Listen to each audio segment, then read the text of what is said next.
สานข้องแบบลายสามธรรมดาเอาตอกสานเส้นเดียวตอกสานเส้นเดียวข้ามสามลอดสามข้ามสามลอดสามเข้าไปเลยการจะสานข้องลายสามในใส่ตอกสานเส้นเดียวสานให้มันทึลายสามธรรมดาแต่พอแต่แม่เขาเคยสานมาแล้วแม่นส่วนหลายเพิ่นมักเฮ็ดลายสามธรรมดานี้เพิ่นบ่ได้มักเฮ็ดลายหลงเนาะลายสามธรรมดาเนี่ยเพิ่นจะมักลายที่สุดแต่ว่าเฮาใส่ตอกสานเส้นเดียวข้ามสามลอดสามสานไปแล้วก็หมุนไปเฮาสิสานไปเบื้องซ้ายก็ได้เด้อสิสานไปเบื้องขวาก็ได้ข้ามสามลอดสามคือกันหมดใส่ตอกสานเส้นเดียว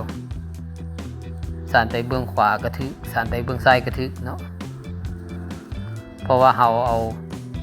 จำนวนตอกสั่งให้มันถึกแล้วจำนวนตอกสั่งเส้นหนึ่งมันมี2ส้นเนาะเส้นหนึ่งมันมี2ส้นเฮาสาน2ทางมันก็มี4ส้นหมายความว่าตอกสั่ง4ส้น4เบื้องเฮาเอามาบวกกันรวมกันหมด4แล้วมาหารให้3ต้องให้มันเศษ2บ่ให้มันขาดเนาะต้องให้มันเศษ2เฮ็ดแบบนั้นนะแม่นสานถึก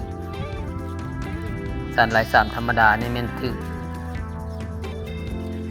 ตอกสานเส้นเดียวสานไปหมุนไปเรื่อยๆพี่น้องมาฮอดขั้นตอนนี้เฮาก็สานง่ายแล้วเพราะว่าตอกสั่งมันก็ห่างออกเลยเป็นหน่วยข้องเฮ็ดให้มันใหญ่ออกเฮ็ดให้มันปุ้งออกใหญ่ออกหน่วยข้องนี่เป็นแบบนี้เขาสานง่ายสานแบบนี้ขึ้นไปเรื่อยๆนี่เขาจะเห็นข้าม3ลอด3ไปแต่ละอันนี้เนาะ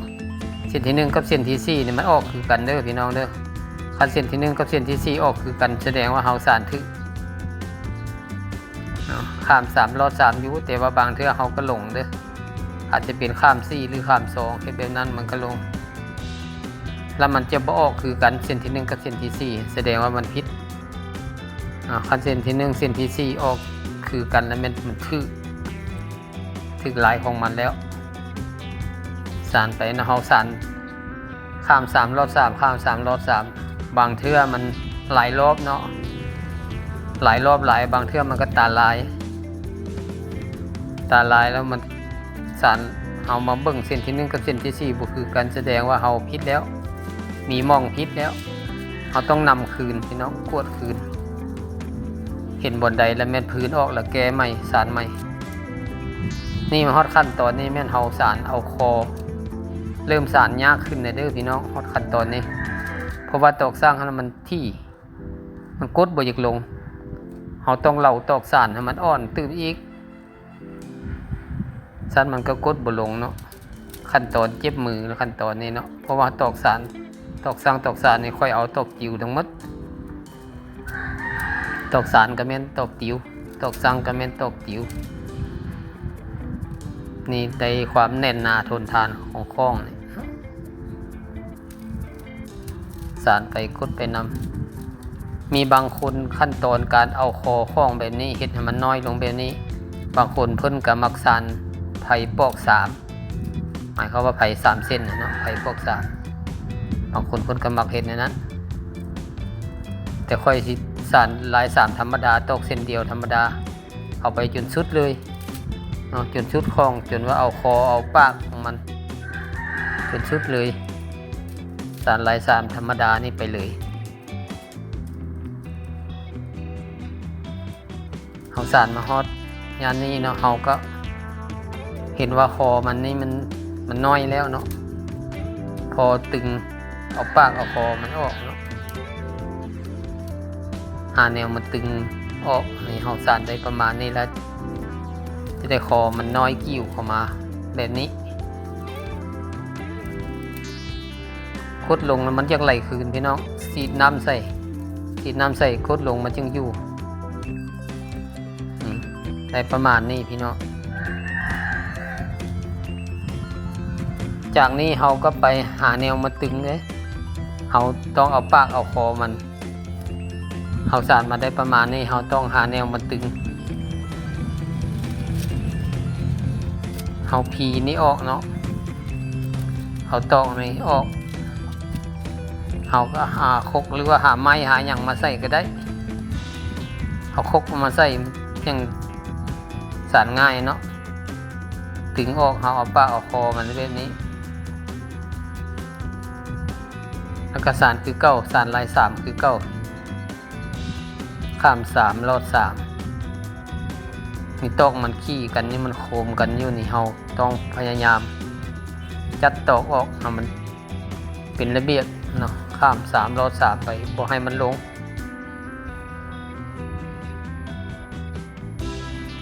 นี่พยายามจัดตอกลงมาให้มันได้3เส้นข้าม3ลอด3ไปเอาข้าม3ลอด3ไปจัก 3-4 เทื่อแล้วจึงค่อยกดลงก็ได้สานอ้อมๆไปหมุนไปถ้าตอกมันบ่เที่ยงเฮาบิดที่ว่าโตเฮาตึงหั่นให้มันเที่ยงเนาะ